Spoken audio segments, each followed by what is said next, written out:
మధ్యకాలంలో తల్లిదండ్రులు తమ పిల్లలకు స్మార్ట్ ఫోన్స్, టాబ్లెట్స్ కొనివ్వడం ఒక ప్రెస్టేజ్ క్వశ్చన్ గా ఫీల్ అవుతున్నారు. చాలా మంది ఇళ్లలో గనక మనం గమనిస్తే 1 year నుండి 3 years లోపల వయసున్న పిల్లల చేతుల్లో కూడా ఈ స్మార్ట్ ఫోన్స్ లేదా టాబ్లెట్స్ లాంటివి దర్శనమిస్తున్నాయి. తల్లిదండ్రులు తమ తీరిక సమయంలో పిల్లలతో ముద్దుగా మాట్లాడుతూ ఉంటే వారికి తొందరగా మాటలు వస్తాయి అనేది మనందరికీ సుపరిచితమైన విషయమే. కానీ మన ఈ ఉరుకుల పరుగుల జీవితంలో ఉన్న కొద్ది సమయంలో కూడా పేరెంట్స్ వారి పిల్లలతో గడపడానికి ప్రయత్నించకపోగా వారి చేతికి ఖరీదైన టాబ్లెట్స్ లేదా స్మార్ట్ ఫోన్స్ అందించి వారి దానితో ఆడుకుంటుంటే మురిసిపోతూ ఉండటం గమనార్హం. కానీ స్మార్ట్ ఫోన్స్ లేదా టాబ్లెట్స్ లతో ఆడుకునే చిట్టిపొట్టి చిన్నారులకు మాటలు రావలసిన వయసులో రాకుండా చాలా ఆలస్యంగా రావడం తాజాగా చేసిన పరిశోధనలలో వెల్లడైందని శాస్త్రజ్ఞులు తెలియజేశారు.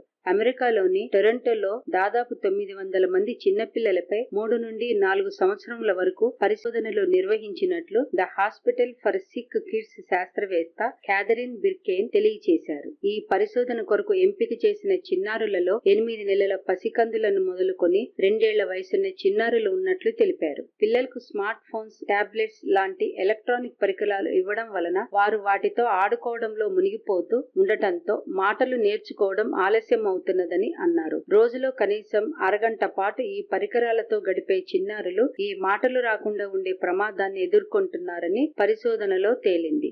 ఎలక్ట్రానిక్ పరికరాలతో గడిపే సమయం పెరిగే కొద్దీ మాటలు రావడం ఆలస్యం అవుతుందని క్యాథరిన్ తెలిపారు. అందువలన ప్రతి పేరెంట్స్ వారి చిన్నారులు ముద్దు మాటలు తొందరగా సరైన సమయంలో వినాలనుకుంటే వారిని స్మార్ట్ ఫోన్ లాంటి ఎలక్ట్రానిక్ పరికరాలకు దూరంగా ఉంచండి.